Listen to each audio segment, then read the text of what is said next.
भारत के पूर्व प्रधानमंत्री अटल बिहारी वाजपेयी की आज दूसरी पुण्यतिथि है। 16 अगस्त 2018 दिल्ली के एम्स अस्पताल में अटल बिहारी वाजपेयी जी का निधन हो गया था। उन्हें 2015 में भारत के सर्वोच्च नागरिक सम्मान भारत रत्न से भी सम्मानित किया गया था।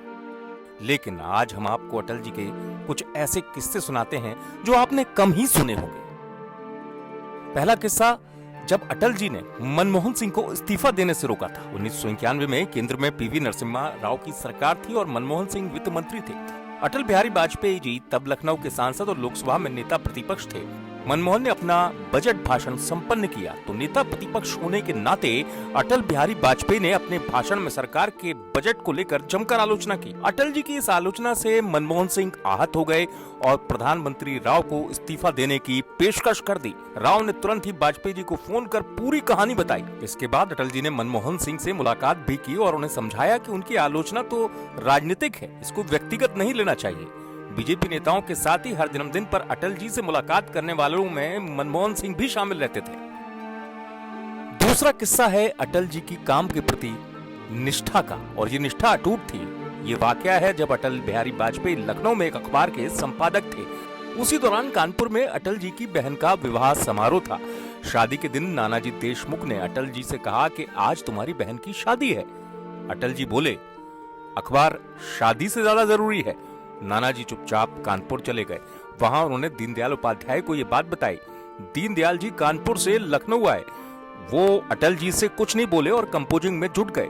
शाम हुई तो उपाध्याय जी ने अटल जी से कहा, ये जो गाड़ी खड़ी है इसमें तुम तुरंत बैठो और जाओ बहन की शादी में शामिल हो, और हाँ, मुझसे कोई तर्क मत करना। एक किस्सा जब अटल जी की राजनीति की शुरुआत हुई थी उस दौर से जुड़ा हुआ है। जी हाँ, 1953 में उन्हें मुंबई में जनसंघ की एक जनसभा को संबोधित करना था। जब वो सभा के लिए तैयार हुए तो देखा कि जो कुर्ता उन्होंने पहना है वो आस्तीन के पास से फटा हुआ था। उन्होंने अपना दूसरा कुर्ता निकाला, लेकिन वो भी गले के पास फटा हुआ निकला। वाजपेयी बस 2 कुर्ते लेकर ही बंबई गए थे और वो दोनों के दोनों फटे हुए थे। अब कोई रास्ता भी नहीं था, लेकिन अटल जी की त्वरित बुद्धि ने वहां काम किया। उन्होंने फटे हुए कुर्तों में से एक के ऊपर जैकेट पहन ली। इसके बाद सभा में फटे कुर्ते के बारे में किसी को पता तक नहीं चला। देश के पूर्व प्रधानमंत्री और भारत रत्न अटल बिहारी वाजपेयी की दूसरी पुण्यतिथि है। वो सियासत के भी ऐसे रत्न थे जिसकी चमक हमेशा बरकरार रहेगी। आपने अटल जी के भाषण सुने होंगे, ओजस्वी कविताएं सुनी होंगी, पर उनके जीवन दर्शन की झलक कुछ ऐसे ही किस्सों में मिलती है। ये सिर्फ अटल जी के किस्से नहीं हैं, इनमें उस राजनीतिक शख्सियत की चमक है जो दलगत राजनीति से ऊपर था, जिसकी वाणी उसकी पूंजी थी। यही वजह है कि अटल रहेंगे वाजपेयी। ब्यूरो रिपोर्ट, MP तक।